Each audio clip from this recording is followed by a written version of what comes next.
Ladies and gentlemen, please take your seats. The program is about to begin.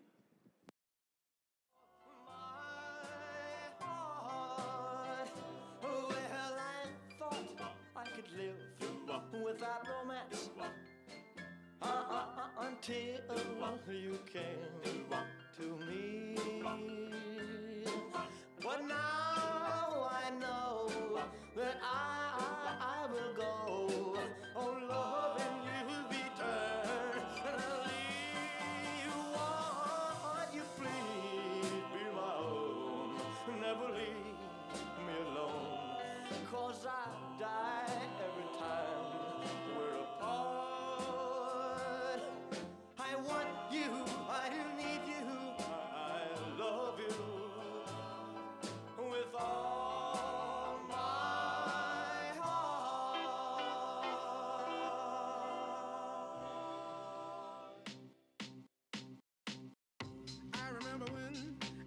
I remember when I lost my mind. There was something so pleasant about that place. Even your emotions have an echo in so much space.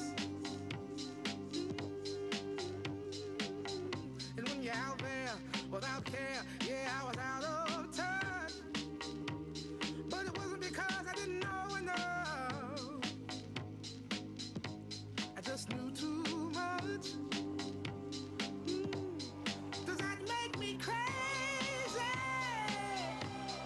Does that make me crazy? Does that make me crazy? Possibly.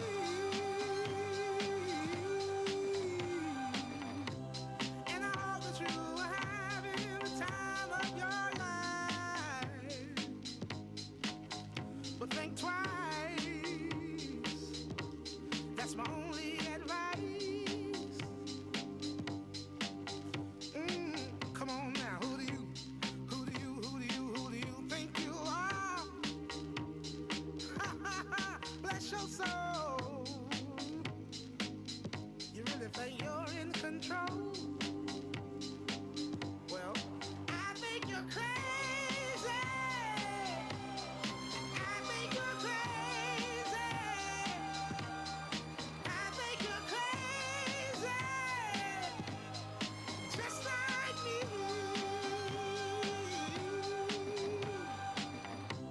My heroes had the heart to lose their lives. I wanna live. And all I remember is thinking I wanna be like them.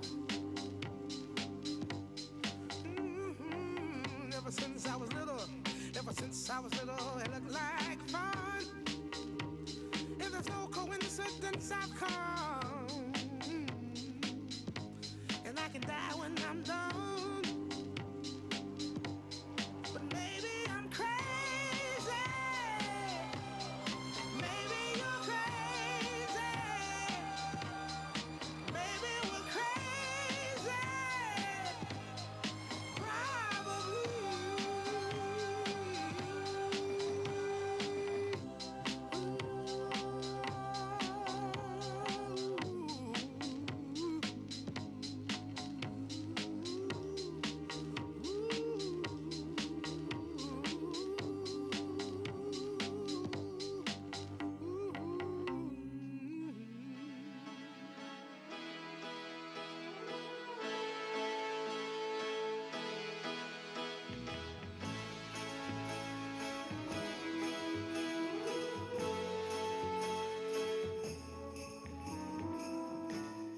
I may not always love you. Ladies and gentlemen, please welcome Attorney General Pamela Bondi.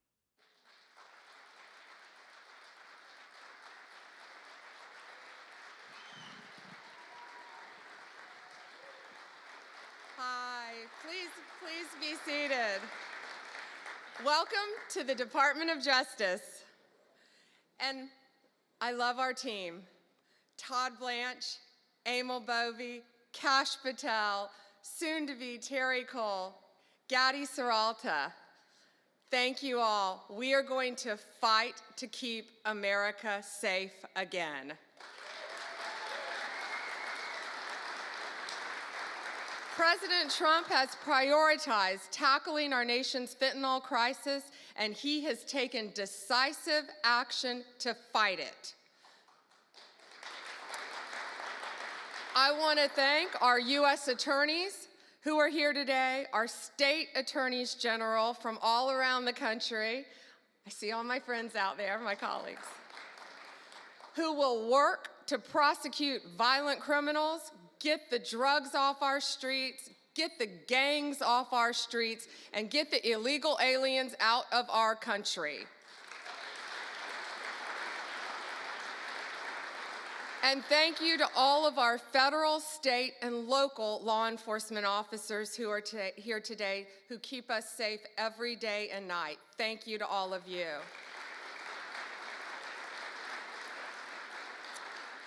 Today we have with us one of the most effective drug-seizing teams in the entire country. I said I wish I told them earlier, take them and put them in every major city in the country. Since January, they have saved millions of lives taking drugs and illegal weapons off the streets of Boston. And Todd, they ask us for more U.S. attorneys. I told them we're on it. Could you all please stand? This is Boston's DEA strike team. Thank you all.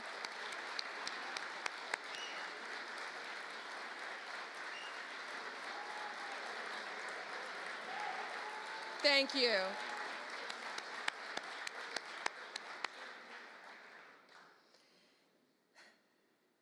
We also have two angel moms here today. Anne lost her son. He was 15. He thought he was taking a Percocet at school, and it was laced with fentanyl. And he was beautiful. And I'm so sorry. But all of these people in this room, thanks to the directive of Donald Trump, are going to keep our streets safe and protect our kids. Thank you for being here.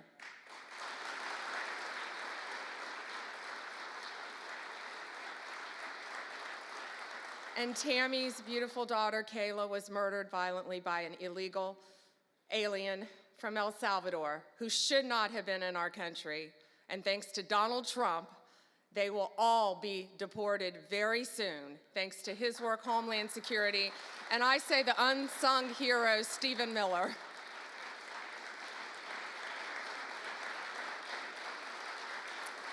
On stage, we have, this is 180 kilograms. It represents, not real, of fentanyl, okay? So this represents 1 kilo of fentanyl.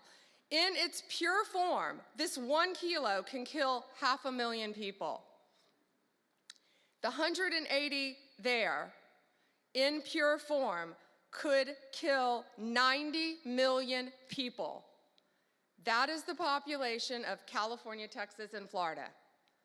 That's what we're dealing with in our country. That's why angel moms go around the country. That's why Donald Trump has taken such a hard stance against cartels, securing our borders, getting these gangs and drugs out of our country. But look at that. That can kill 3 states in its pure form. That should terrify everyone. I see our senators made it. Did our senators? Thank you. However, taking the drugs off the streets is only half the battle. President Trump has secured our borders and will continue to fight the cartels throughout this country, deport them all, or lock them up for the rest of their lives, thanks to our prosecutors around this country where they belong. Under the last administration, cartels, criminals, they freely walked in and out of our country with impunity. No longer. Under Donald Trump, they live in fear, and they better live in fear because we're coming after all of them.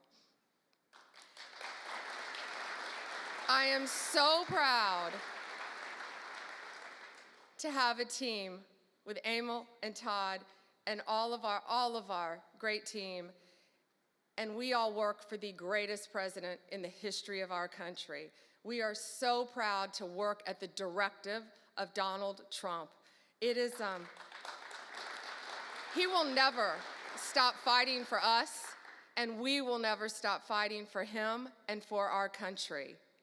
It is an honor to welcome to the Department of Justice the 45th and the 47th President of the United States.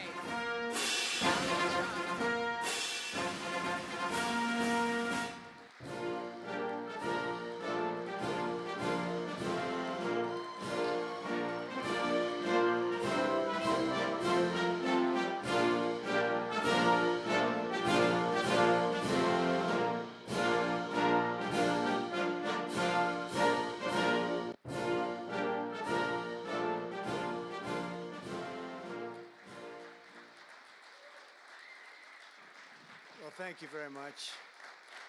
Thank you. Thank you, Pam, very much. What a job you're doing.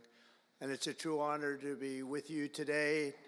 This is a storied hall, if there ever was one. And based on the crowd, I think we broke the all-time record. But as we begin a proud new chapter in the chronicles of American justice, this really is something. We're turning the page on 4 long years of corruption, weaponization, and surrender to violent criminals, and we're restoring fair, equal, and impartial justice under the constitutional rule of law. And you're the people that are doing it. Very, very proud of all of you. Under the Trump administration, the DOJ and the FBI will once again become the premier crime-fighting agencies on the face of the earth. People ask me, what am I going to do about law enforcement all the time? The fake news back there, they're asking me that all the time. What am I going to do? And when are you going to do it? And I answer them by saying I've already done most of it by appointing the people that I've appointed. They're sitting right here. They've done most of it. I don't do it, they do it. Right, Pam? I think, oh, you are so tough, they just don't know yet. Let me begin by congratulating the incredible people who will lead these historic reforms.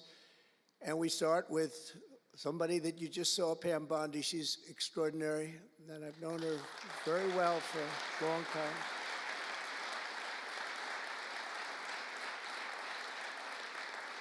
I watched her for a long time in Florida, for years in Florida, and highly experienced. She seems so young, but she's highly experienced, that I can tell you. She was a phenomenal Attorney General in Florida, and she's going to do a really amazing job. Also, our new director of the FBI, Kash Patel. Kash, right.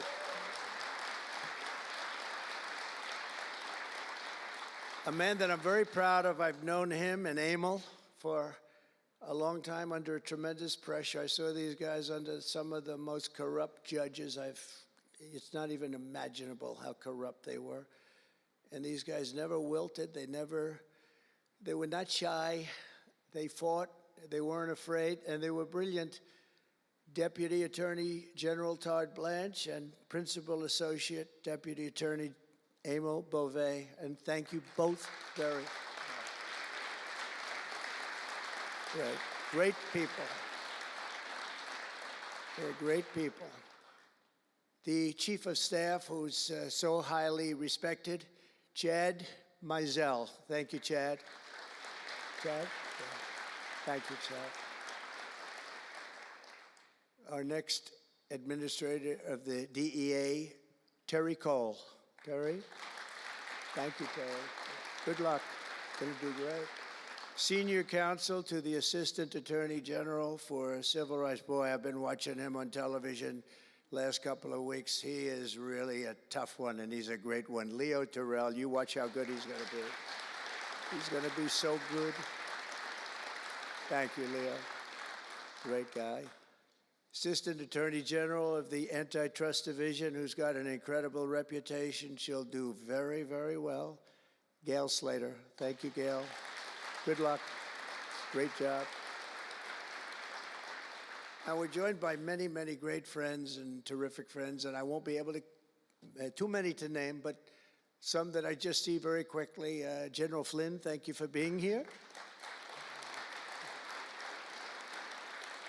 There's a man who went through hell, by the way, and he shouldn't have. He's a patriot. He went through hell. We're also pleased to be joined by Senator Chuck Grassley and House Majority Whip. Hi, where's Chuck? Hi, Chuck. House Majority Whip Tom Emmer. Tom, great job you're doing. Representative Guy Reschenthaler, one of the toughest names to say, but I got it perfectly, I think. And State Attorney General Ken Paxton, thank you very much. Thank you very much. Somebody who was with us early on, and she's really become a big star and very popular, Brenna Bird. Thank you, Brenna. Thank you very much. Steve Marshall, Alan Wilson, James Othermeyer, Chris Carr, Dave Sunday, Marty Jackley, as well as White House Deputy Chief of Staff, Stephen Miller. What a man Stephen is. Become a big star. Right, Emil? Steve Miller. Steve has been something very special. For generations, the Federal Department of Justice was one of America's most revered institutions. The men and women of the DOJ brought down the mafia, hunted down the killers, kingpins, and spies, tracked down terrorists and traitors, and tore down corrupt political machines all across America. This department commanded the respect and admiration of the entire world. And with Pam and Cash and all of the people I introduced and far more, big numbers, and all of you sitting back there, I recognize so many of you. But with you leading the way, it'll soon be the most admired and most respected of all. You're going to be more respected, and I really believe that there's also a lot of things to solve, a lot of problems to solve. But that's going to put you in the upper tier and maybe the top tier, and I believe that's going to happen. I'm so proud of the people in this room. But first, we must be honest about the lies and abuses that have occurred within these walls.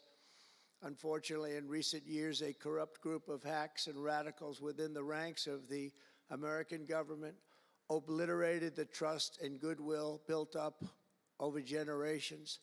They weaponized the vast powers of our intelligence and law enforcement agencies to try and thwart the will of the American people. You remember the 51 intelligence agents that said, as an example, that Hunter Biden's laptop from hell came from Russia when they knew it came right from his bedroom. They knew that. It was a big lie, and they knew it so well. They spied on my campaign, launched one hoax and disinformation operation after another, broke the law on a colossal scale, persecuted my family, staff, and supporters, raided my home, Mar-a-Lago, and did everything within their power to prevent me from becoming the President of the United States. With the help of radicals like Mark Elias, Mark Pomerantz, and these are people that nobody's ever seen anything like it. So many others, but these are people that are bad people, really bad people. They tried to turn America into a corrupt, communist, and third world country. But in the end, the thugs failed and the truth won. Freedom won, justice won, democracy won, and above all, the American people won. There could be no more heinous betrayal of American values than to use the law to terrorize the innocent and reward the wicked. And that's what they were doing at a level that's never been seen before. And it's exactly what you saw with Joe Biden, Merrick Garland, and their cronies to do the building of the last 4 years. What they've ripped down is incalculable. But what you're going to build up is likewise something that will be breaking all sorts of records. They set loose violent criminals while targeting patriotic parents at school board meetings. They dropped charges against Antifa and Hamas supporters while labeling traditional Catholics as domestic terrorists. The Catholics, we did very well with the Catholic vote, so I want to thank them for that. They really did, record numbers. I would say, what's with the Catholics? They're really after the Catholics, so I don't know. They were after a lot of people. Maybe they didn't even know why. They imported illegal alien murderers, drug dealers, and child predators from all over the world to come into our country while putting elderly Christians and pro-life activists on trial for singing hymns and for saying prayers. They went to jail for that. Our predecessors turned this Department of Justice into the Department of Injustice. But I stand before you today to declare that those days are over, and they are never going to come back. They're never coming back.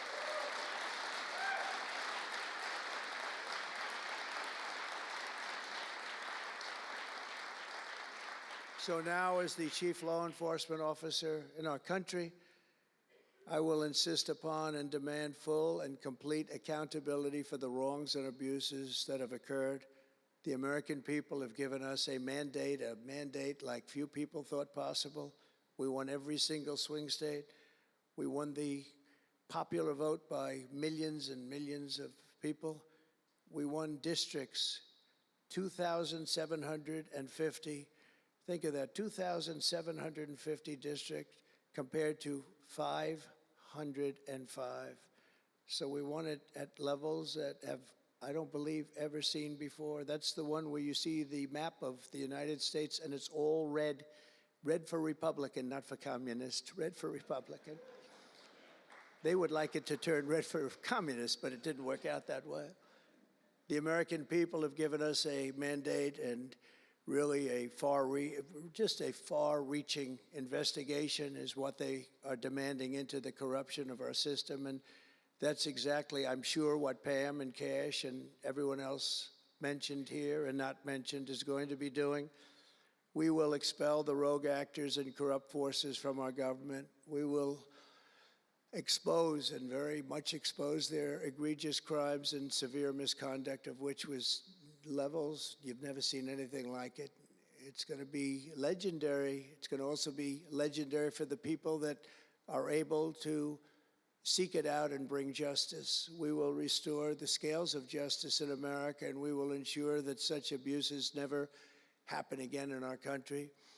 And that's why on day one I signed an executive order banning all government censorship and directing the removal of every bureaucrat who conspired to attack free speech and many other things and values in America.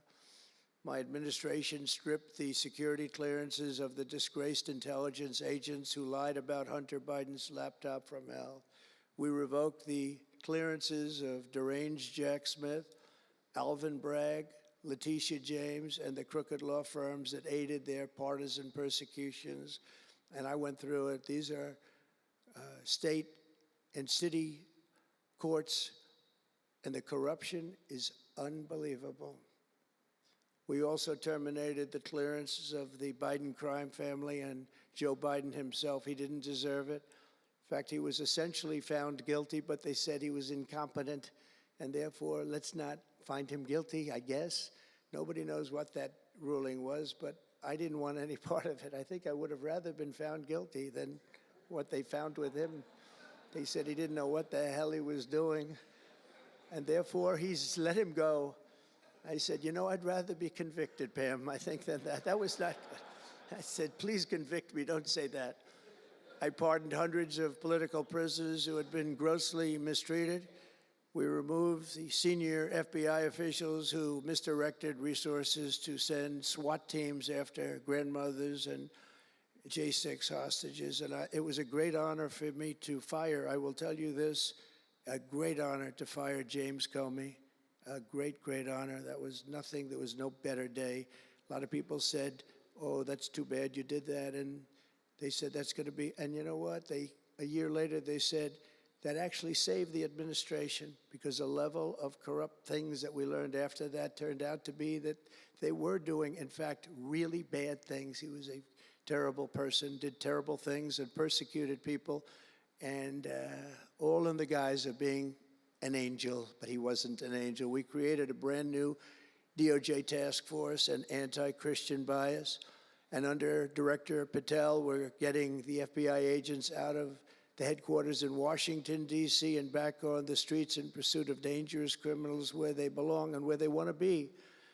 And, you know, you have that big FBI building, and it's a very big building, and they were going to build an FBI headquarters 3 hours away in Maryland, a liberal state, but that has no bearing on what I'm about to say, but we're going to stop it. Not going to let that happen. We're going to build another big FBI building right where it is, which would have been the right place because the FBI and the DOJ have to be near each other. You can't that's one thing I did learn from this persecution. The FBI and the DOJ work together. Now, in my case, they work together for bad purposes, but they do. They were always together. So how can you have one that's 3 hours away? But one thing I said to Cash, well, we're going to get a great building built. It's going to be a magnificent building. He said, sir, we don't need that kind of room. I said, what do you mean? He said, I'm just going to take a old Department of Commerce building that's about 25% the size, and that's what I need. We're going to have the best staff that you've ever seen, and that's what I need. It's in a nice location, but I don't need that big building. Why don't you just sell the site to somebody, and we're going to be very happy. And they want to have far fewer people, but we also want to have them in D.C., and if for no other reason, we like having law enforcement walking the streets of our capital, because when the bad guys are out there and they see there's an FBI agent, that's the ultimate in law enforcement, and they're not going to be acting so bad. We're cleaning up our city. We're cleaning up this great capital, and we're not going to have crime, and we're not going to stand for crime, and we're going to take the graffiti down, and we're already taking the tents down, and we're working with the administration, and if the administration can't do the job, we're going to have to take it back and run it through the federal government. But we hope the administration is going to be able. So far, they've been doing very well. The mayor's been doing a good job. We said there are tents galore right opposite the State Department. They have to come down, and they took them down right away. And so far, so good. But we want to have a capital that can be the talk of the world. When Prime Minister Modi of India, when the President of France, and all of these people, the head of Prime Minister of United Kingdom, they all came to see me over the last week and a half. And when they come in, I had the route run. I didn't want to have them see tents. I didn't want to have them see graffiti. I didn't want to have them see broken barriers and potholes in the roads, and we had it looking beautiful. And we're going to do that for the city. And we're going to have a crime-free capital. When people come here, they're not going to be mugged or shot or raped. They're going to have a crime-free capital again. It's going to be cleaner and better and safer than it ever was, and it's not going to take us too long. There's a new phenomena that is taking place with these violent, vicious lawyers that we have all over. They play the ref. You know what playing the ref is? Like the great Bobby Knight basketball coach. He'd scream and scream at the ref. He'd scream. I watched it. By the way, I love Bobby Knight because he endorsed me. And having Bobby Knight's endorsement in Indiana was an extremely good thing. A friend of mine said I was running in Indiana at the time. This was early on, 2016. And I was doing great.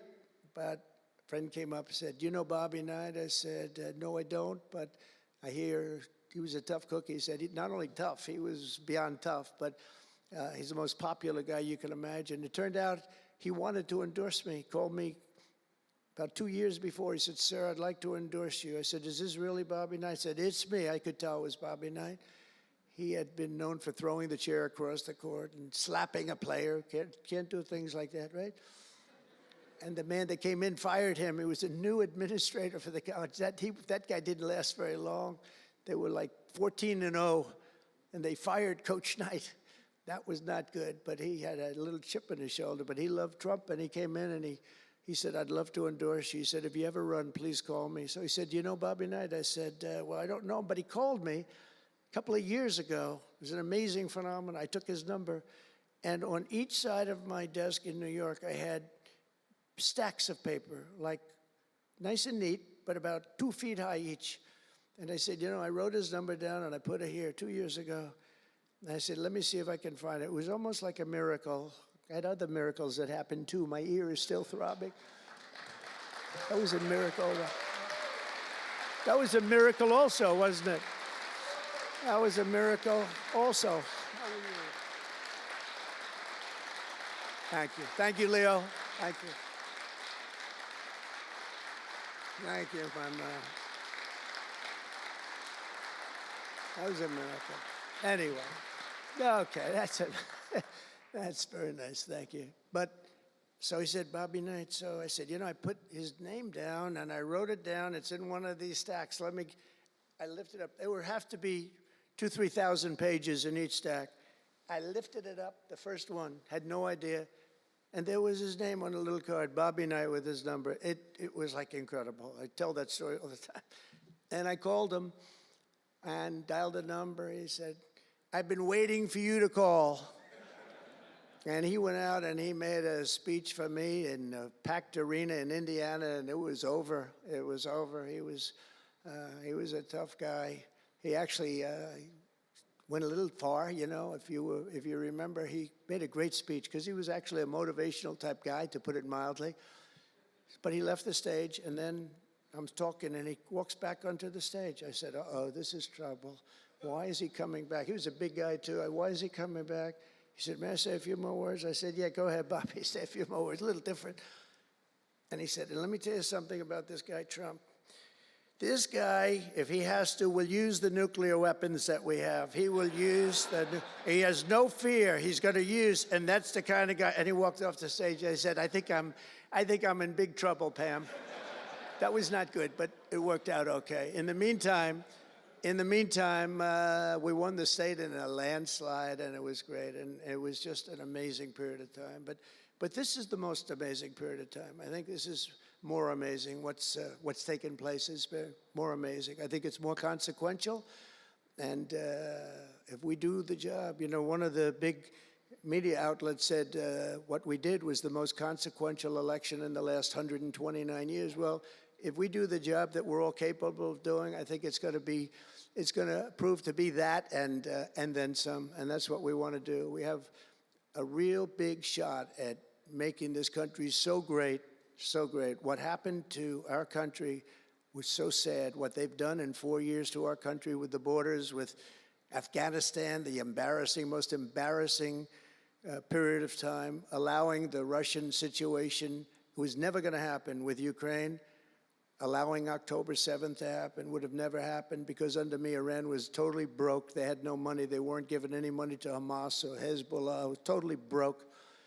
But allowing inflation, look at what inflation's done to people, been so devastating. And now you see that, by the way, price of eggs is down 35% in the last week and a half. We're doing a good job. Brooke is doing a good job. Brooke Rollins and everybody. And inflation's down, interest rates are down, gasoline has come down to a level that we haven't seen in a long time. All things that we wanted to do, because then everything else is going to be coming down. We want it to come down. We want bacon to come down, and groceries, a term I used to use. It's sort of an old-fashioned term, but I used to use it on the campaign trail, those last 90 perfect, beautiful days. We just hit it. And I want to thank Susie. You have done a great job, Susie Wiles. Great job, Susie. A big magazine just named her the most powerful woman in the world, and that's okay with me. She is the most powerful woman. You think about it, John, right? The most powerful woman in the world, but she's great. And we had a great 90 days. It was a perfect 90 days, and it was a great result, but we want to put that result to good use by doing a phenomenal job. And I want to tell you that Todd and Emil know this very well. We had an amazing judge in Florida, and her name is Eileen Cannon, and I didn't know her. I still don't know her. I don't believe I ever spoke to her, even during the trial, but I did appoint her, federal judge, and these fake lawyers, these horrible human beings, were hitting her so hard, public relations-wise. They were playing the ref. I don't think it's legal. I don't think it's legal. They might as well go out and just shout it in a courthouse. They were saying she was slow, she wasn't smart, she was totally biased, she loved Trump. I didn't know her, other than I saw her the couple of days that I was in court, and I thought her decorum was amazing. Anything bad they could say, though, they were saying about her, it was whatever they could say bad about a human being, all made up, because actually she was brilliant. She moved quickly. She was the absolute model of what a judge should be, and she was strong and tough.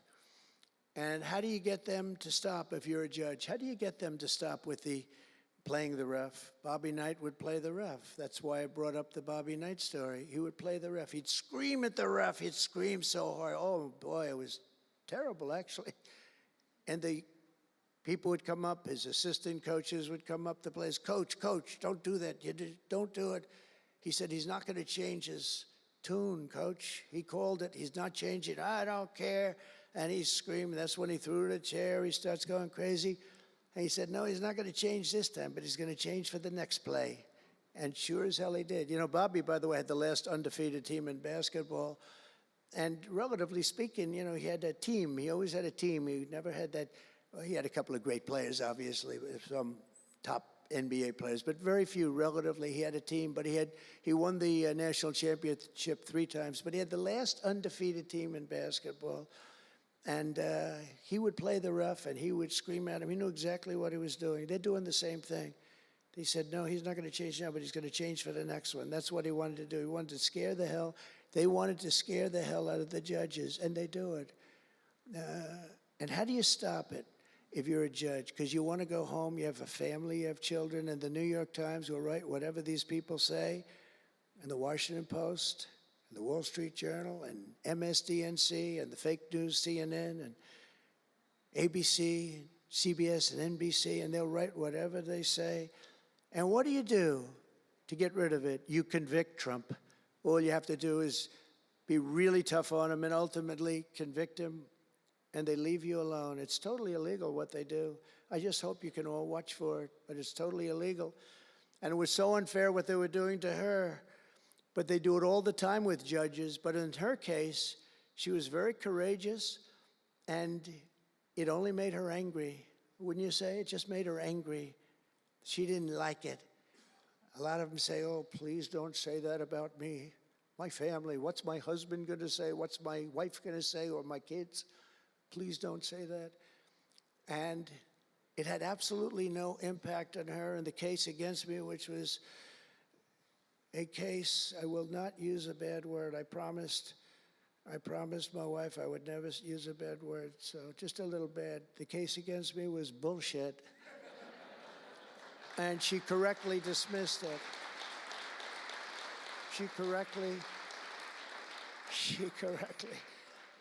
look at Emil, he's looking, he said, that's interesting. But these 2 guys were warriors. You got a warrior here. You got 2 warriors, I can tell you that. You got a whole bunch of them. But, and they wouldn't quit. They wouldn't take no for an answer. They just wouldn't quit. These 2 people right up here, and some others that are involved with it indirectly. And what the lawyers do is they're doing it to the Supreme Court justices, hoping that they'll be overcome by the horrible things they say about them. They say things about Supreme Court justices and judges that are just horrible. They're playing the ref. Remember the way they treated Justice Thomas and Justice Alito and Justice Kavanaugh, Justice Gorsuch. Chief Justice Roberts gets treated unbelievably badly, and they're hoping that they can sway them to go along because, again, what do? They're humans. You know, like it would be wonderful if everybody was just a perfect computer machine, but they're not. They're humans, and they don't want to be accused of many, many things, including gross incompetence. They don't like it, and they don't want it. There's not much they can do about it. You know, they're in a position they can't really fight back really very well. And so what they do is sometimes they get weak. I would say a majority, maybe, of the times. That's why I'm so impressed with Judge Cannon in Florida, how strong she was, how she held up. It actually made her more resolute than anything I've seen. I mean, it was amazing because they were hitting her so hard. It was so sad to watch this. But it's sad what they do to other judges. It's very sad what they do to the Supreme Court. And a lot of the judges that I had, if you look at them, they take tremendous abuse in the New York Times and the Washington Post, all of the different networks. They take such abuse. And honestly, very simply, they're afraid of bad publicity. They don't want bad publicity. And it's truly interference, in my opinion, and it should be illegal, and it probably is illegal in some form. There's no difference than speaking to a judge or shouting to a judge or doing whatever you have to do in a courthouse. They're doing it behind the back. They're usually doing it anonymously. They're saying anonymously, off the record, the judge is no good, but everybody knows where it's coming from. And it's totally coordinated. It's a campaign, and it's by the same scum that you have been dealing with for years, like guys like Andrew Weissman, deranged Jack Smith. There's a guy named Norm Eisen. I don't even know what he looks like. His name is Norm Eisen of Crew. He's been after me for 9 years. Now, Crew is a charitable organization. And the reason I'm saying this, Todd, is I'm only going to get one chance to say this. But these are bad people. I don't know who he is. I don't know what he looks like. But everything I read is Norm Eisen of Crew. And Crew is a charitable organization. And that's a political thing. His sole life is to get Donald Trump. And he's been vicious and violent, and he's trying, and he probably had pretty good success over the years. But with me, how did he do? I think I'm president. Am I here because I'm president? But we had to take all of that abuse. Even during the trials, we had to take tremendous abuse. Like, these wonderful guys, they're not legitimate people. They're horrible people. They're scum.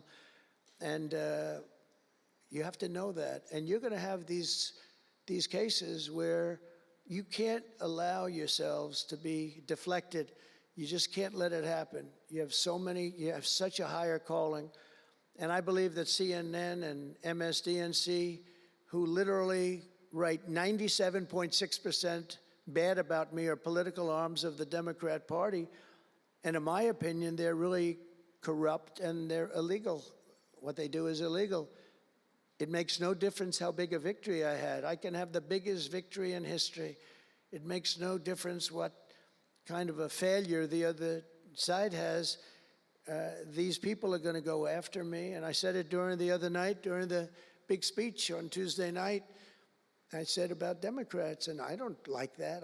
I have great respect, by the way, for what Schumer did today. He went out and he said that I'm going to have to vote with the Republicans because it's the right thing to do. I couldn't believe what I heard. But, I think he's going to get some credit for it. I think. Let's see what happens tonight with the big vote as it comes. But these networks and these newspapers are really no different than a highly paid political operative. And it has to stop. It has to be illegal. It's influencing judges, and it's really changing law, and it just cannot be legal. I don't believe it's legal. And they do it in total coordination with each other. And everything we do, we're restoring law, restoring order, and restoring public safety in America. That's what we want to do. And we're bringing honor and integrity and accountability back to the highest levels of the FBI, DOJ, and throughout our government. We're bringing our country back faster than anyone ever thought possible. We're working so hard at doing it. And we want fairness in the courts. The courts are a big factor. The elections, which were totally rigged, are a big factor. We have to have honest elections. We have to have borders. And we have to have courts and law that's fair. Well, we're not going to have a country. Crooked Joe Biden got us into a real mess with Russia and everything else he did, frankly, but he didn't know about it. And he, generally speaking, signed it with auto pen. So how would he know? That auto pen is a big deal. I don't know, they're having, who's doing this? So when my people come up, Will and all of the people, Steve, they come up and, sir, this is an executive order. They explain it to me, and 90% of the time I sign it, 99% of the time I say do it. But they come up and I sign it. But you don't use auto pen. It's, number one, it's disrespectful to the office. Number two, maybe it's not even valid because who's getting him to sign? He had no idea what the hell he was doing. If he did, all of these bad things wouldn't be happening right now. But we're going to get you back into a great position, and we've already started. They say that we had the most successful first month of presidency. Not a long time, but it's still a lot. It's like if you're a golfer, sinking a 3-foot putt on the first hole gives you confidence to sink something on the second hole. But if you miss that first putt, you don't like to have the putt on the second hole and the third hole. It could be a very bad experience. It's nice to get that first month, and now we have more than a month. Now we have a month and a half, and it's going really, really well. I can tell you as a little secret, although the cameras are blazing back there, so it's not that much. But I think we're doing well, as you have been hearing about Ukraine. I think we're doing now well with Russia. We're speaking with President Putin. We want to get the war over. Not only have we spent maybe $350 billion to Europe, think of that, $350 billion to $100 billion, and yet we're across the ocean far away, so it shouldn't have been that way, but Biden let that happen too. And we're getting a deal where we're going to get that back, but much more importantly are the lives that we're talking about. On average, 2,000 young people are being killed every single day. Now, they're not from here. They're from nowhere close to here, but they're young people. They're human beings, and they have parents. They have sisters and brothers, the mothers and fathers, the friends and the families and the towns where they grew up. And they're losing, on average, 2,000, even 2,500 a week.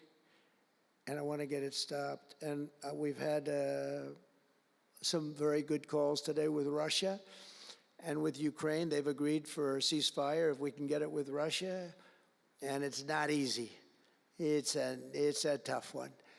But I think we're doing it. And as the Secretary General said yesterday of NATO, a terrific guy, he said without Trump, we wouldn't be talking about it. It would just go on for years, and millions of people have been killed, but millions more people would be killed.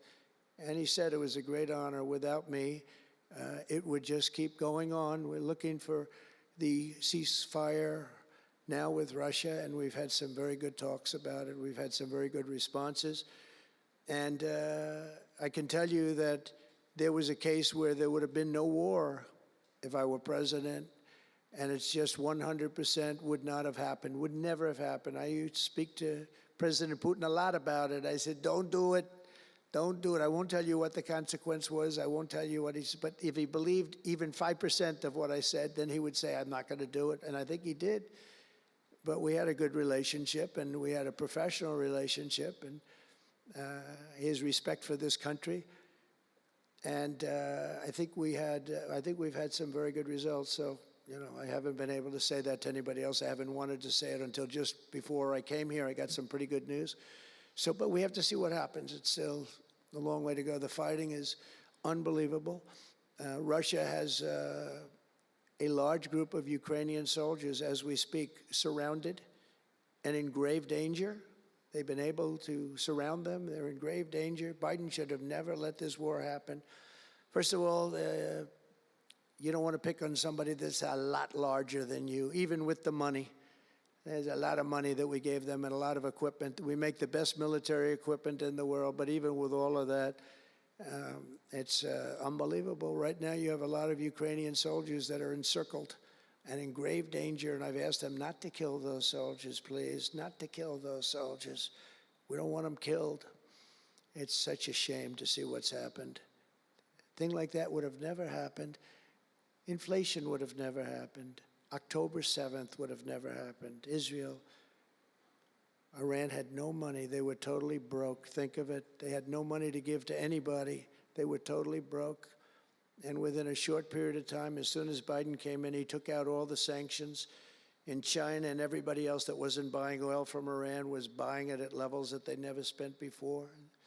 And it was a sad thing. And if you look at Afghanistan, that was probably what got Putin started, because when he looked at how horribly we looked, I think the most embarrassing day, not that we got out because we were getting out. I would have been out faster than them. I was the one that got it down to the right level. But we would have kept Bagram, the big Air Force base. We would have kept it. Right now, China occupies Bagram. And the reason we would have kept it is because they were 1 hour away from where China has and builds its nuclear missiles and weapons. And they gave that up. At the dark of night, they left the lights on, and they left the dogs behind, by the way. A lot of people say, what about all the dogs? They had a lot of dogs, and they left the dogs behind. And what a shame, what a shame. The way we got out, I think it was the most humiliating time in the history of our country. The way it happened, not that we were getting out, because we wanted to get out, but we would have gotten out with dignity and strength. And what a difference a rigged and crooked election had on our country when you think about it, and the people who did this to us should go to jail. They should go to jail. So I just want to say God bless America, because we have to say God bless. We're lucky we're still here, frankly. And this whole thing could lead, I think we have it, but this could lead to World War III very easily. Could very easily lead to World War III, but I think we're in pretty good shape, a lot better than we were before we got involved, that I can tell you. That was heading into World War III territory, and that would have been a war like no other because of nuclear weapons and other types of weapons that people you don't even want to know about. But as many of you do know, well, we're focused on persecuting, and these people were really focused on persecuting Republicans. The last administration presided over the worst increase in violent crime in our country in many, many decades. We had levels of violence and crime, and a lot of it had to do with the illegal immigrants that came in. Remember when I used to complain about it? Because I knew how tough they were, how mean they were. And they said, no, people that come into our country are all wonderful people. No, they're not wonderful. These are stone cold killers. These are killers they make our killers look nice by comparison. They make our killers look nice. These are rough, tough people with the tattoos all over their face. Historically speaking, I don't want to discriminate against anybody, but historically speaking, they're not going to be the head of any major bank that we know of. These are rough people. These are rough killer people, and they allowed them in by the millions. In major cities like New York, Chicago, and Washington, mothers can't walk their children to the park without fear of being shot or killed or raped or anything. Women can't ride the subway without worrying that a hoodlum will shove them onto the train tracks. In New York, it's happened twice in the last couple of weeks. They're standing there, a perfect Wall Street gentleman in one case, and another person who was a worker, good worker, electrician, gets pushed into a train going 45 miles an hour just prior to the train, not stopping, going to go through that. So I know the stations very well. I used to take the subway. I used to feel safe. When I was young, my parents would drop me off at the subway. I'd take the subway to my school. Can you believe it? Today, they wouldn't be doing that. And we want to get a country back maybe where you can do that again, Pam. But it's so sad to see what's taking place. Under the Biden regime, average monthly homicides increased by 14%. Property crime rose tremendously. Violent crime went up at least 37% that they know of. Rape soared by 42%. Car theft rose by 48%. And robberies surged to 63 to 100%. They don't even know what the number is. And I have no higher mission as President of the United States than to end this killing and stop this law-breaking and to making America safe again. And that's what you're all about in this room. We want to protect Americans, and we protect everybody that's in our country, American or not American. We want to have a safe and proud country. We're joined today by dozens of police officers, sheriffs and sheriff's deputies from all across the country. My message to these law enforcement heroes is simple. With me in the White House, you once again have a president who will always have your back, will always have your back.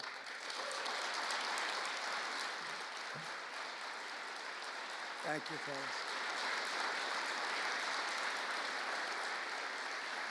Thank you.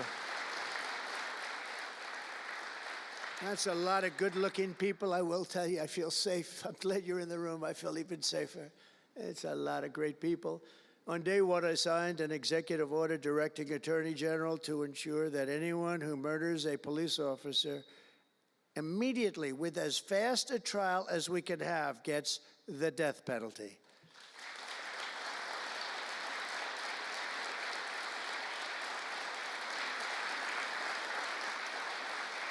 And last month, I fired all the radical left pro-crime U.S. attorneys appointed by Joe Biden. There were so many that were bad, and I know there were some that were probably very good, but there were so many that were so bad and so evil, so corrupt. Instead of having Marxist prosecutors who want to put police officers in handcuffs and go after a police officer rather than a criminal, I appointed patriotic, tough-on-crime warriors who will partner with police to put dangerous offenders behind bars, put them in jail. We're fully reviving 1033 program to provide state and local law enforcement with surplus military equipment, that we have so much of it. I did it in my last administration, and I remember Obama wouldn't do it. He wouldn't do it before me, would not do it, because he thought it made them look too strong, too military. I said, no, that's what I want them to look like. I want them to look strong. And it was protective, defensive equipment. We had billions of dollars. I gave it out, and now I'm going to have a chance to give it out again. They didn't want to do it with Biden, and Biden didn't know why. I didn't, if they would have asked him, he wouldn't have been able to answer the question. He could never answer a question. They said my press conference yesterday was longer than all of Biden's press conferences put together for the last 4 years. And I don't know if that's true, but it was close. And perhaps most importantly, we're securing our border and repelling the invasion of America. We have, you see the numbers have come down. So, and Tom Homan and Christie have been incredible. Christie Noem, secretary, she's done great. And Tom Homan is, I don't know if Tom Homan's here, but wherever he may be, I think he's chasing people out of our country. If he was here, I'd almost be disappointed. What are you doing, Tom? But he's a fantastic guy, and he's a brave guy.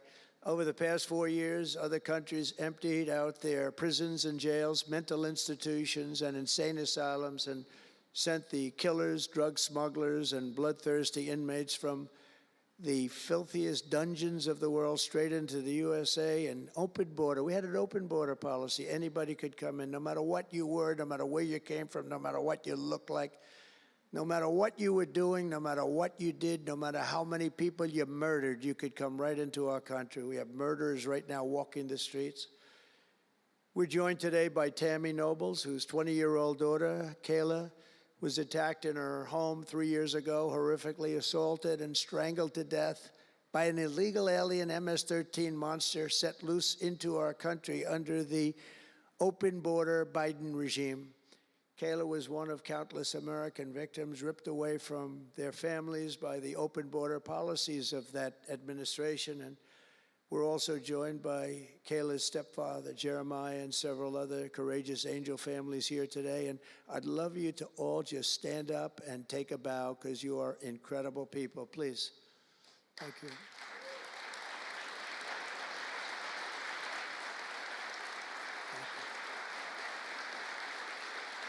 Thank you.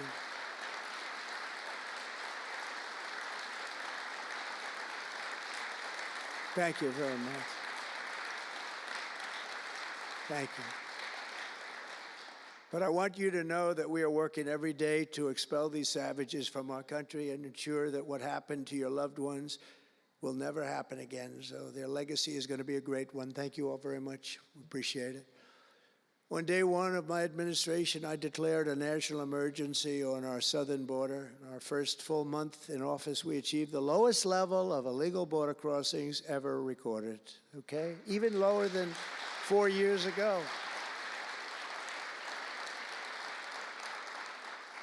For years, Democrats and the media kept saying that we needed new legislation. We had to have new legislation. We needed it immediately, and I never had legislation. I had the best border in the history of our country for almost 4 years. And by the time I got out, we had the lowest numbers ever. My favorite chart of all time was brought down that day. And on that chart said we had the lowest numbers ever. But it turned out that we really didn't need new legislation. All you needed was a new president.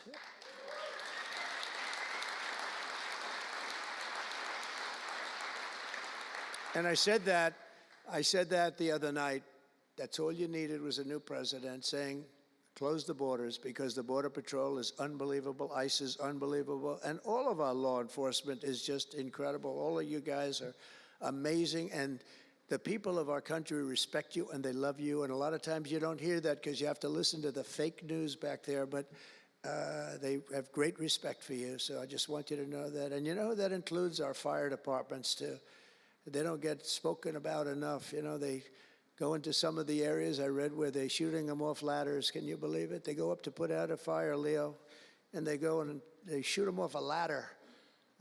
It's just unbelievable. These firemen and women are incredible. So I want to put them in the same category because they're just incredible. I also like that the fact they voted for me like at 94%, so I have to mention them. I have no choice, right?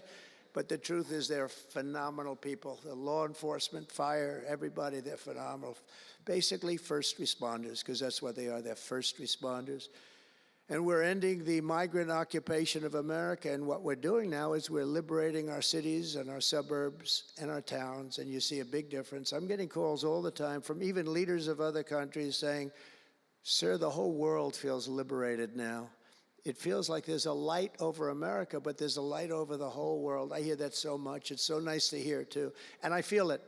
I mean, I feel it. I look at it. I see the polls. I don't know if the polls are right, but they're certainly very good. I'll take them right now.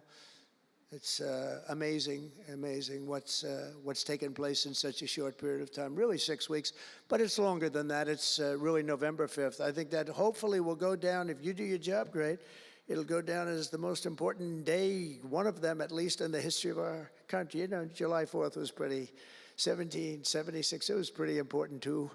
But let's see if we can top it. Can we top it? I don't know. That's a tough one, but we're going to try. But it will be one of the most important days in the history of our country. So I think, and I think everybody in this room wants that to happen. Last month, we officially designated MS-13 and Tren de Aragua.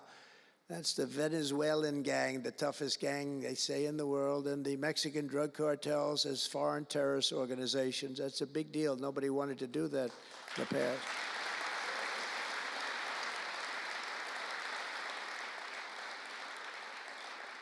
And by the way, we've caught hundreds of them, the Venezuelan gang, which is as bad as it gets. And you'll be reading a lot of stories tomorrow about what we've done with them.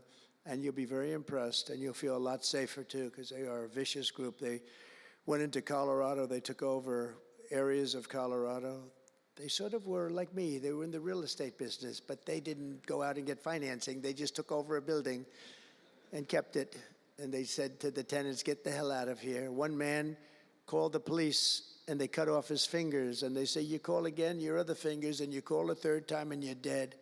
These are tough people and bad people, and we're getting them out of our country. And some are so bad, we don't want to get them out. We have to put them in jail because we don't want to even take a chance that they can come back.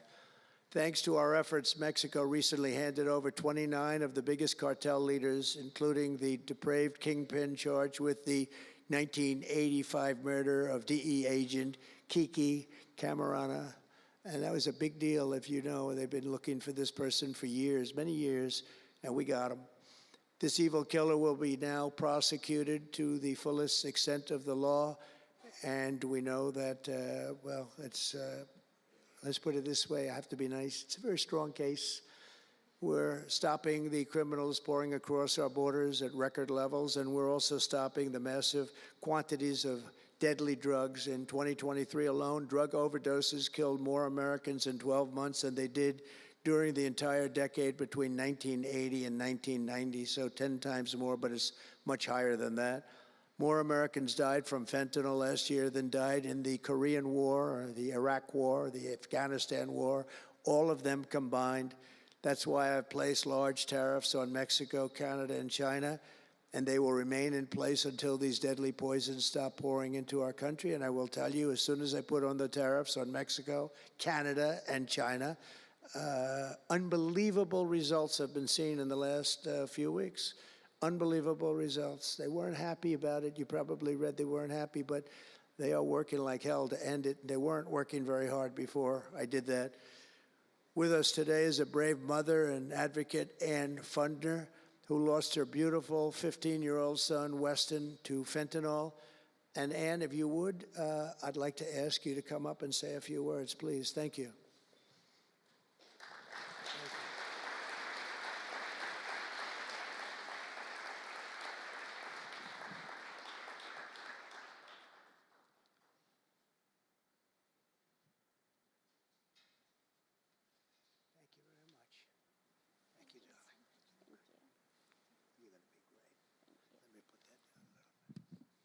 Thank you.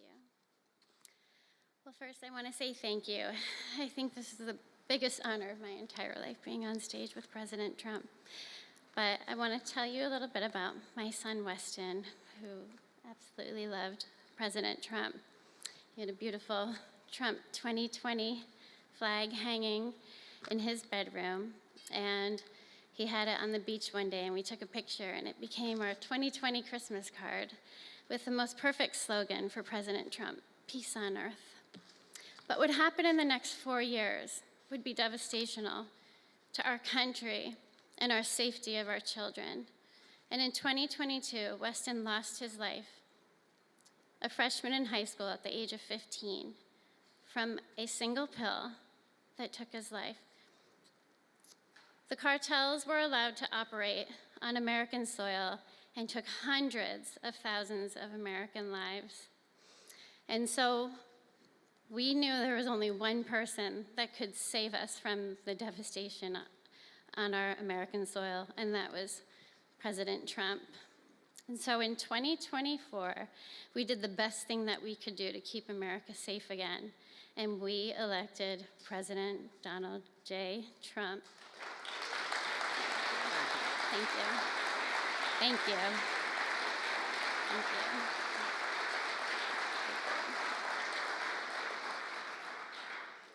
Thank you. And he's done everything that he has promised. We have a 98% decrease in border crossings.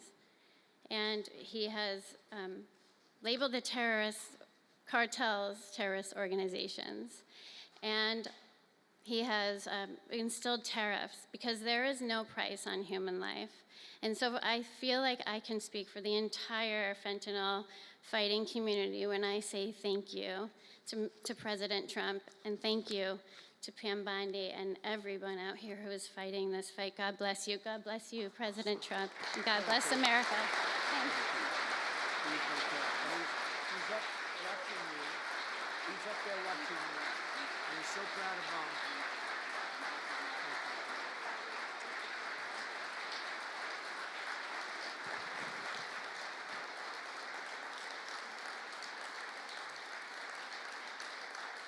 Thank you, Ann, very much.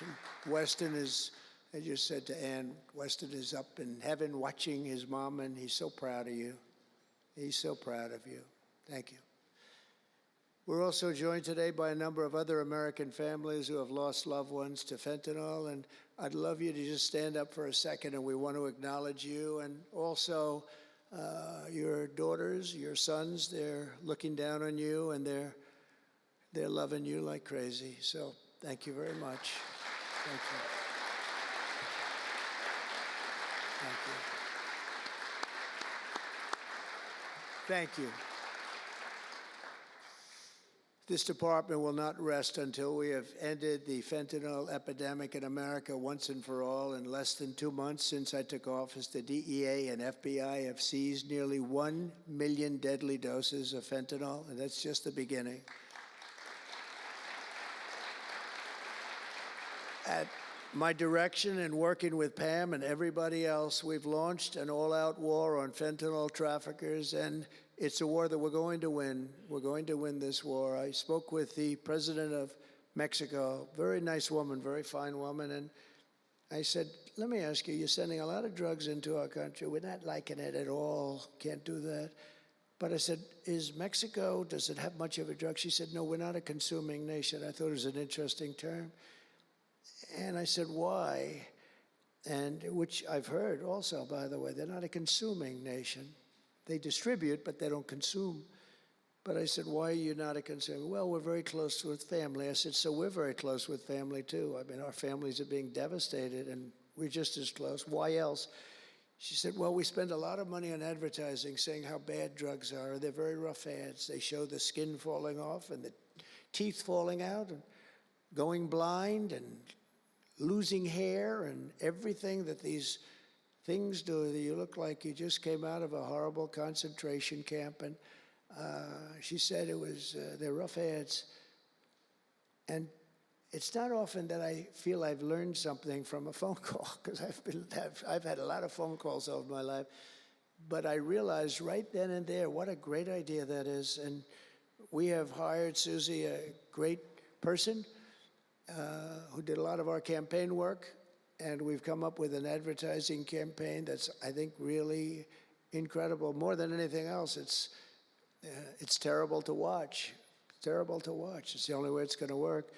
And I would be, because we got the numbers down. 18% would have a blue ribbon committee headed by the First Lady of the United States, who everyone loves, and some of her friends. And, you know, they work so hard, but it's a tough deal. They're dealing with very smart and very vicious people. You know, some of those businesses, those cartels are run better than any business in America. They say they're run incredibly, not just here, they all over the world. They're run like a major business, but in many cases better. And I said, we got it 18% down. Well, 18% is incredible. It's like a record, but when you think of it, it's not very much. And the way you get it down, if you want to get it down to close to 100%, is with the death penalty. But I think maybe America is not ready for that. China has a death penalty. Singapore has a death penalty. Various places have the death penalty. Wherever you have the death penalty, you don't have drugs. But I just don't know if this country is ready for it. So I tell people, and it's always an option, but I don't know. I just don't know if you're ready for it, and that's okay. It's nothing you can do. But what we're going to do is we're doing this campaign, and I think we can get it down 50% with this campaign, because when people see all the horrible things that these drugs do to you, we're especially focused on fentanyl. When they see all of the horrible things that happen when you take drugs, how you look, you lose your look. Everyone's vain. They don't want to lose their look. The look is so important. And I think when they see these things, they may say, you know what, I'm going to take a pass. But there is big danger. Pam and I were talking about it before. A lot of people are taking fentanyl and not even knowing. They think they're doing something else, or maybe taking another drug, but at a much lower level. And they die. You can put on the pin, think of this, the head of a pin, fentanyl, and it's too much, and it will kill the strongest person in the room.